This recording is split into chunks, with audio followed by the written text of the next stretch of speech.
today's video, I finally got my lesson right. So if you've been following me for a while, like on Instagram or on YouTube or wherever you may have found me, I had booked a lesson months ago, and then something happened with my instructor. I'm not sure what happened. She couldn't make it anymore, so we cancelled.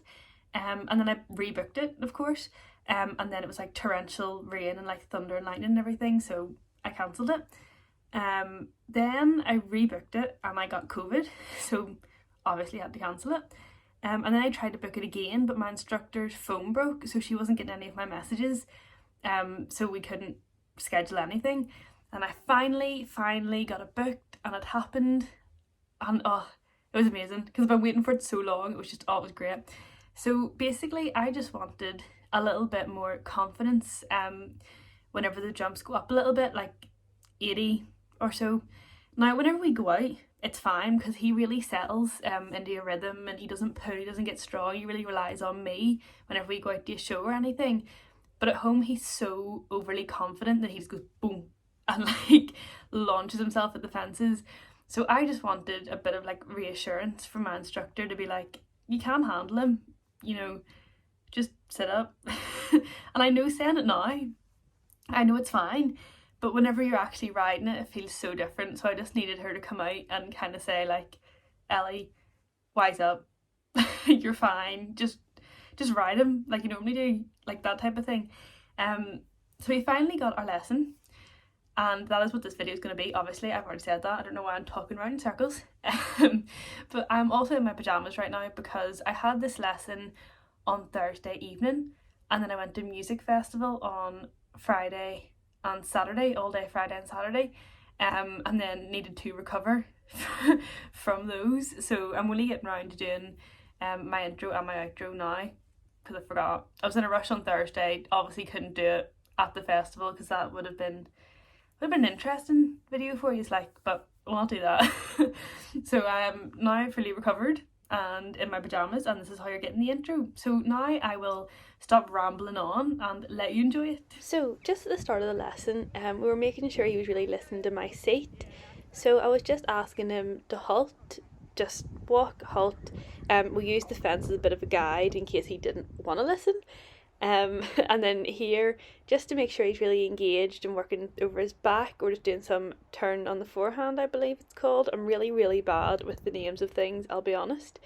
You can see he needs a bit more encouragement because he struggles the first time or the first and second time just until he's warmed up properly. So we did work on our halt a few more times, but I've been really working hard on getting him to listen to my seat. So he was actually really good, and we didn't need to put too much focus on it. He did it pretty much spot on straight away. We then had a little play about in Trot, so I was really working on being able to control the pace within the pace. So getting him a really short trot, and then his normal trot. So for the shorter trot, he actually struggled quite a lot. He thought that by slowing my rising and by the little half halt that I wanted him to walk, but I didn't, obviously. So that took us a while to get used to. You'll see the clips here.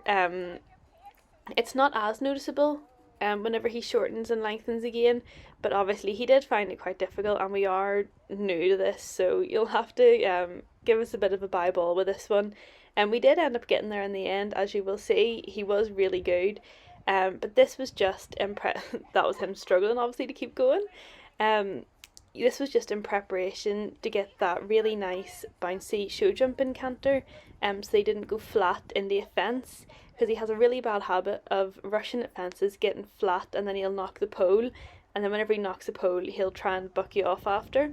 So we were just trying to get that. You can see there he shortened a little bit, trying to get him nice and short and bouncy, and then we do the same in Canter, which wasn't the prettiest thing in the world, but I'll stop rambling for the time being, let you watch that, and then I'll come back in whenever we're doing something a little bit more exciting than just lengthening and shortening.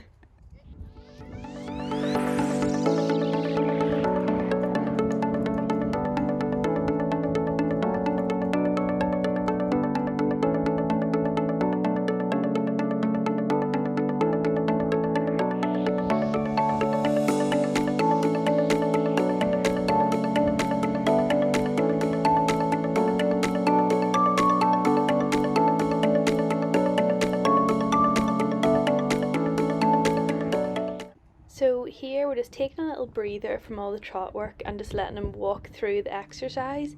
So it's just 3 poles, and then it's not a very sharp turn at all actually. This other pole, we do change it about a bit, but for Moreno we just wanted to make sure the distances were okay, because he does have quite a funny stride length. I think it's because he's an Andalusian, but just to make sure that everything was roughly in the right place, which it was actually pretty spot on, until he got excited, and then his strides get very long and then everything needs lengthened. But yeah, this is just onto the canter work, shortening and lengthening the canter. You don't really need much commentary on that, I'm sure it's self-explanatory, but you'll be able to see he does actually struggle with collecting his canter, and he breaks to trot a few times, but the second canter transition, after he breaks to trot, was actually a lot better. So you can tell he was a lot more switched on the second time, and he thought, oh right, okay, maybe I've picked this up wrong, maybe they're not asking me to do what I was doing. But he did go really well in the end, and I was actually super pleased with him.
So here I was just explaining to my instructor that I found with Moreno, to really get him working through his back and getting that bouncy canter, walk to canter transitions are amazing for him.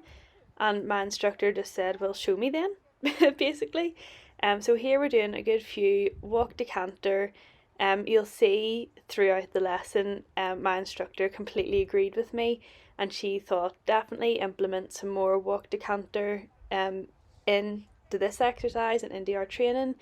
She wanted us to work on our canter to walk, because he doesn't come back to me quite as well as I would like him to. And you can also see, even from just doing that one walk to canter transition, he's really shortening a lot easier. He's finding it a lot easier now that he's working through his back properly, which just proves that I was right in thinking that walk to canter was the right thing, which made me feel quite good, because I always worry that I'm doing the wrong thing or the wrong methods, but I'm glad that it's been confirmed by my instructor and by these exercises. So we just did lots of walk to canter, lots of transitions, really working on getting them nice and bouncy. You can see here I'm going to do walk to canter again, yep. So then, did I go over the poles this time? Classic Ellie, doing a circle. Before, I just didn't feel like I had enough oomph in my canter to go over the poles. I was moving, obviously, I was going somewhere, but we didn't have enough bounce, and I felt like I just would have kicked the poles and sent them flying. So now that I've got a bit more oomph in my canter, I'm going to go over these poles, which he actually does very well. I just let him away from me a little bit too much there. I just should have shortened him up after the 3 before that little turn. But he still got over it, and then we just did a nice little turn and popped over this pole, which he did really, really well, and kept nice and calm over it as well, which is a big thing for him.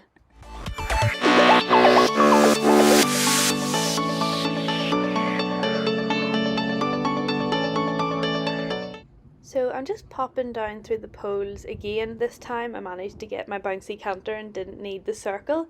I think this one's a lot better. Yeah, you can tell. Oh, we've got a jump at the end.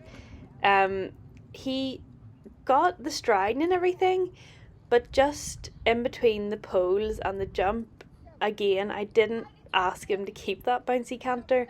I also just corrected his leg. Just that's why I trotted and then cantered again. Just to let him know that I actually wanted him on the other leg. So here I'm going to try again. I think this is the better one. I hope. Oh yeah, classic me, circle. Oh yes, I remember what happened. Head like a sieve. So here I'm just doing lots of canter to walk and walk to canter transitions, because I was finding it quite difficult to keep the bouncy canter. So I don't think it takes too long. I think Moreno actually, gets the idea pretty quick. And my instructor's just saying there, you should just have to think canter, and Moreno should canter, which he actually does most of the time. Just in jumping, I don't wear spurs, so whenever there's no jump in front of him, he can get quite behind the leg. So as you can see, that is a much bouncier canter, much better. He got the strides much better. He did the nice flying change, perfect. Well, probably not perfect, but what we were aiming for. And I was absolutely over the moon with him. Like, you'll probably hear a lot of "good boys" in the background.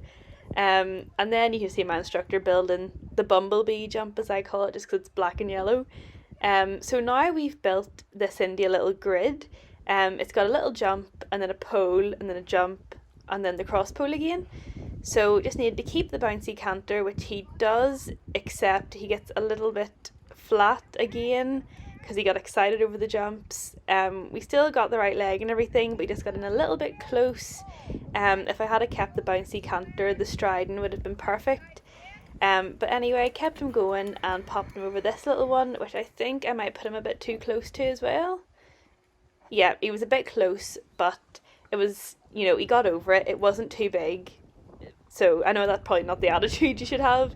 But we do work on that as well. I just needed a bit more energy in the canter, and sometimes getting the energy and not getting the speed is quite hard for Moreno. So trying to keep it a nice bouncy canter with a lot of energy without going fast was basically the aim of this lesson. And you can tell actually, if you've watched my older videos, he's calmed down so much. Well, further on in the video that completely goes out the window, but for now he's calmed down so much. You can even see that would have been a lot nicer. He just stumbled after that jump there. But anyway, we keep going. It's fine, just reassure him. Obviously he doesn't worry about stuff like that anyway. It's me that worries. And then we're going to give it another go and try and keep all four legs in check this time. So as you'll see, we're just going to pop down this little grid, which got him quite deep into that there. But he jumped it absolutely brilliantly, jumped out of it. And then we're staying on the same rein, and we're going to pop over that little bumblebee jump, as I am now calling it. It's not very big at the minute either. So again, quite close, but we had the energy and the bouncy canter to be able to actually get over it. So now is where I mess up. So we're going into the red jump there with the little wall fillers. So Moreno's thing is whenever there's a jump with quite a long run up like that, he just really goes 100 mph and plows through it. So then that's made me nervous whenever I see any jump with a long run up. So I wanted to build some confidence on that in this lesson, and my instructor was saying that one he actually didn't get excited and it would have been so much better, but I just held him too much because I panicked, and it was completely my fault. He would have got a lovely shot into it, but just my nerves got the better of me and I just held him too much, and he chipped in that little stride. But I mean, he's a brilliant wee horse. He would get you out of anything anyway, but I just would like to be able to help him out a little bit more. So we took the back bar off it, which made the world of difference in my head apparently. So popped over that, lovely. You can see my instructor celebrating there. Didn't even, didn't faze me that time. And then we put the back bar back on. I'll pop over it again. Got a little slow-mo here for you though. Oh, yep, up we go. There's Claire celebrating. But yeah, just put the back bar back on. My instructor's saying here, just breathe. Just remember to breathe. All you have to do is breathe. And I like to talk to Moreno because it makes sure I'm breathing and it calms me down. So a lot of breathing going on here, thankfully. And he just gets that lovely stride, pops over it lovely. He does try and run after, but I can manage to get him back. He wasn't uncontrollable. I really hope you can't hear my tummy rumbling in this voiceover. My dad hasn't quite worked out how to zoom in whenever he's videoing yet, so that's why it's me zooming in to have to bear with for a while. Again, little walk to Canter. What am I doing this time? I think I'm going back over the grid. We just like to keep changing up with what we're doing because Moreno gets bored very easily, and that's when he gets a bit dangerous. So absolutely buried him into that. This was meant to be a bit of a different course. I was meant to jump those two and go straight to the bottom of the arena. Obviously I butchered that, so I just said, oh, can I do that again? I was meant to go over those two little jumps down to the bottom of the arena and back up over the red one again. But you'll actually see this time round, I pop over the two jumps and he's on the wrong leg. So I do a little circle, put him on the right leg. And then I just think, no, he got way too strong. He was just ripping the arms out of me. You can see, I'll wait a minute until I actually get to this point. I'm getting a bit ahead of myself. These are the two little jumps. Pop over them, pop. You can see he's getting a bit excited there. So that's him landing on the wrong leg. I'll just bring him back to trot and pop a little circle in here. And then ask him for Canter again, which he just pops up into. And then I went to turn towards the red fence and I went, nope, absolutely not. Even from there, he was getting way too strong. You can see I tried to circle him and he just threw a tantrum. I just came over to my instructor and I just said I can't give him that much of a run up. And she asked just to explain what I meant, and I just said he gets way too strong. And Moreno's thing is he'll plough through a jump rather than go over it, and then he'll land and do a massive buck after, which I know I can sit, but it's not nice knowing that he will just plough through the jump. It's not really the safest thing in the world. This clip here, my dad got an email on his phone, so he was just checking his emails, get a lovely view of the scenery. And whenever he is done reading his email, I'm back in shot again. So we're just doing loads of circles, trotting him up to the jump and turning him away last minute. Then we do the same in Canter, and you can see in Canter he does get a bit annoyed whenever I circle him away. He was getting very strong and wanted to just run at it, and I was saying, no, you're not just being let loose to run at this fence. And then I thought, right, just give it a go this time. Circled around that other little fence and popped over it. Now, as you can see, he does still get very excited. He just kind of, the last few strides, he just kind of goes up a gear, which isn't a bad thing whenever it's controllable like that. Just whenever it's out of control, it's not my favourite thing in the world. So we're just trotting him around so he doesn't run off and also doesn't just completely die after the jump, because we either get one or the other apparently. So as you can see, my instructor's putting that fence at the bottom of the grid up. What am I doing this time? Hold on, I'll nip back in whenever something happens. Oh, never mind, that was the pigeon. So at this point, the horses had started getting brought in and running around the fields, and that really, really, really sets Moreno off.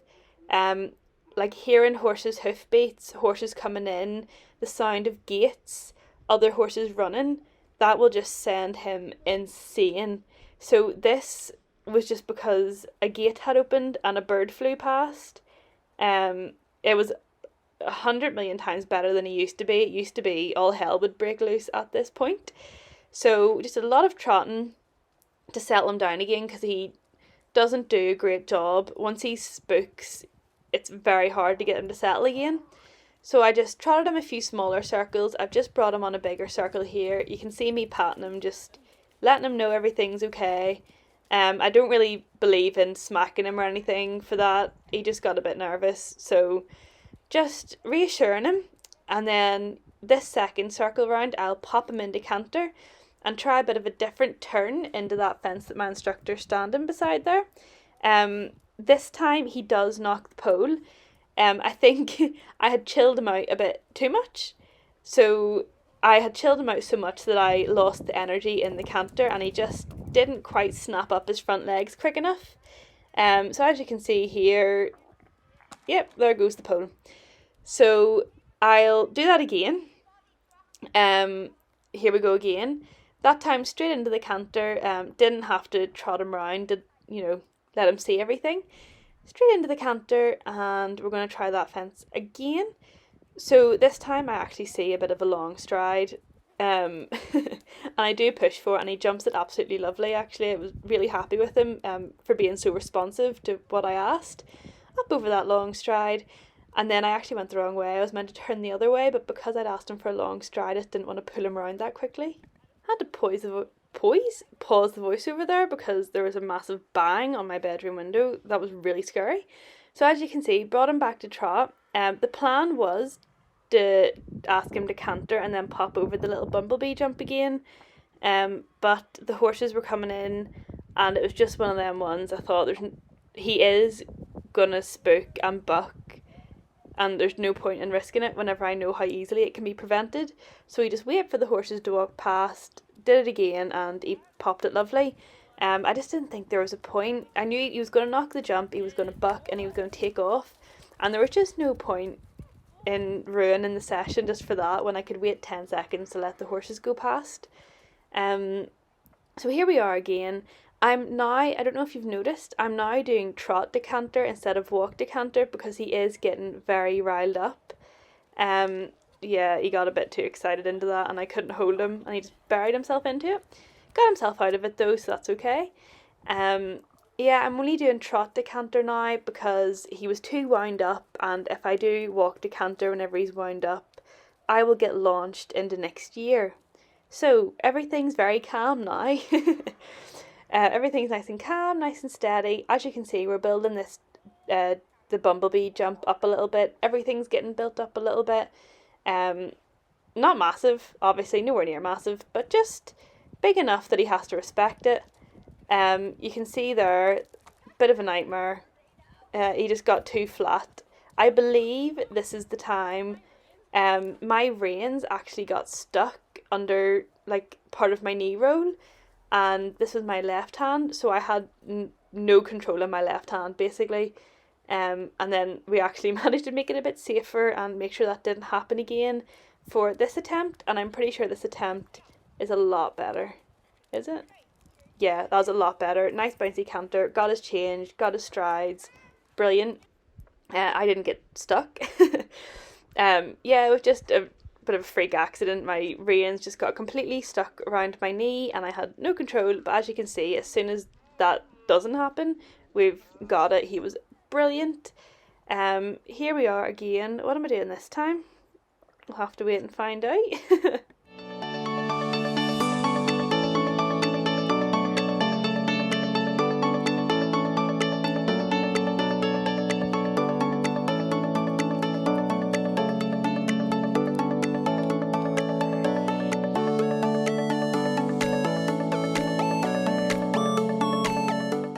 So just did that little trot just to make sure he was nice and settled, and then we're popping over this one more time, a little bit bigger. He does it lovely, absolutely flies over it and comes back to me after, which is just the aim of it really. Back to trot. With him, whenever he gets this riled up, you're best just bringing him back to trot and really settling him down again. As you can see, the head's up, the ears are forward, he's trying to focus on everything except me. And then his owner walks past, and that happens. His owner walked past and then opened a gate, and as we all know, Moreno does not like the sound of gates. So he had that little moment, you will call it. And then just try again, pop up into canter. Well, not quite yet. Do about 100 more circles to try and get him relaxed again. And then I just decided to wait until the horses came in, and look at his face. He is literally wired to the moon watching them come in.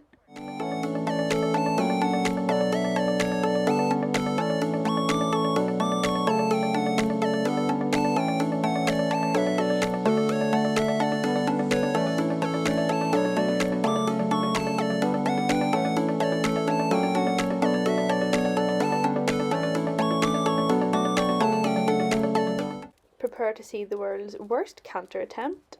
Yep, there we go. What on earth was that? We're on the wrong leg. So he just thought we were done at that point, which we were not. So had that bit of a fail there. This time he actually knows that I want him to canter, so he pops up into it lovely. And we're going back over to the red wall, the dreaded red wall. As you can see, he picks up the pace quite a lot, but he still pops over it lovely. Again, he just got very, very excited, which is just him, but he was very, very good boy.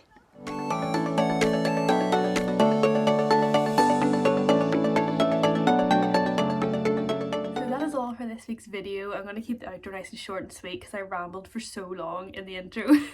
But I do hope you enjoyed it, and also the little voiceover and everything. Thought instead of trying to summarise everything in an intro and an outro, I would just do a voiceover. But yeah, I do hope you enjoyed it. If you did, don't forget to like, comment and subscribe, and I'll see you next week for another video. Bye!